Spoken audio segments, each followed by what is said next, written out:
materi kami yang berjudul Anatomi Fisiologi Sistem Kardiovaskuler. Perkenalkan, nama saya Putri Herunisa, NIM P22048.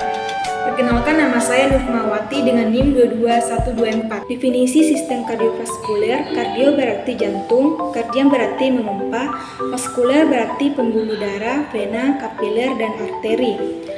Kardiovaskuler merupakan sistem transportasi tubuh, sistem peredaran darah, atau proses pengedaran berbagai zat yang diperlukan tubuh sekaligus pengambilan zat yang tidak diperlukan untuk kemudian dari tubuh. Berikut komponen kardiovaskuler terbagi menjadi 3, yaitu yang pertama jantung, yang kedua pembuluh darah, yang ketiga darah. Adapun gambar anatomi jantung manusia. Selanjutnya, anatomi jantung. 1. Fungsi jantung. Jantung berfungsi sebagai pompa yang memberi tekanan pada darah untuk menghasilkan gradien tekanan yang dibutuhkan. Untuk mengalirkan darah ke jaringan, seperti semua cairan darah mengalir pada gradien tekanan darah dari daerah bertekanan tinggi ke daerah tekanan rendah. Yang kedua, lokasi jantung. Jantung terletak dalam rongga mediastinum, rongga dada, yaitu di antara paru-paru. Posisi jantung miring sehingga bagian ujungnya yang runcing atau apex menunjuk ke arah bawah ke pelvis kiri, sedangkan ujung yang lebar yaitu dasarnya menghadap ke atas bahu kanan. Dan yang ketiga, ukuran jantung. Ukuran sedikit lebih besar dari ukuran kepala tangan, berat sekitar 250-300 gram. Ruang jantung. Pembagian jantung superior di bagian atrium kanan kiri, inferior di bagian ventrikel kanan kiri. 1. Atrium kanan, tempat penampung darah yang rendah oksigen. 2. Atrium kiri, tempat penerima darah kaya oksigen dari kedua paru melalui 4 buah vena pulmonalis. Yang ketiga, ventrikel kanan menerima darah dari atrium kanan dan dipompa ke paru-paru melalui vena pulmonalis.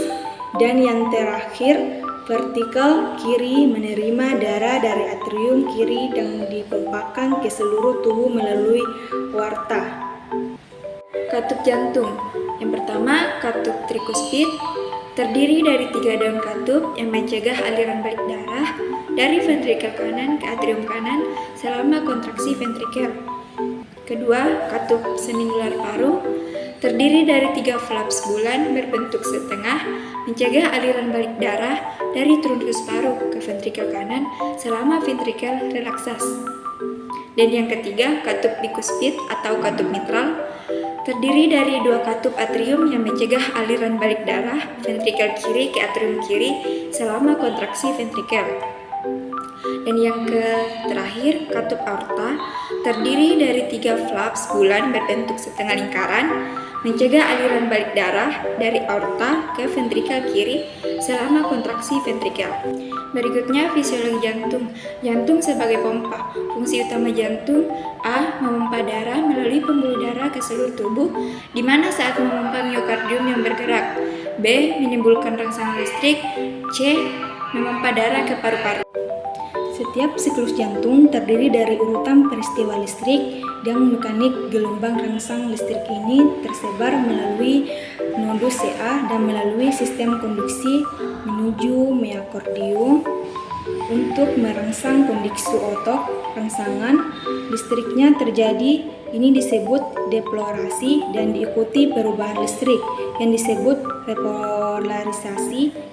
2 jenis potensi aksi utama tambah respon cepat dan respon lambat digolongkan berdasarkan kekuatan depolarisasi primer, baik saluran EA+ cepat atau berdasarkan saluran CA++ lambat.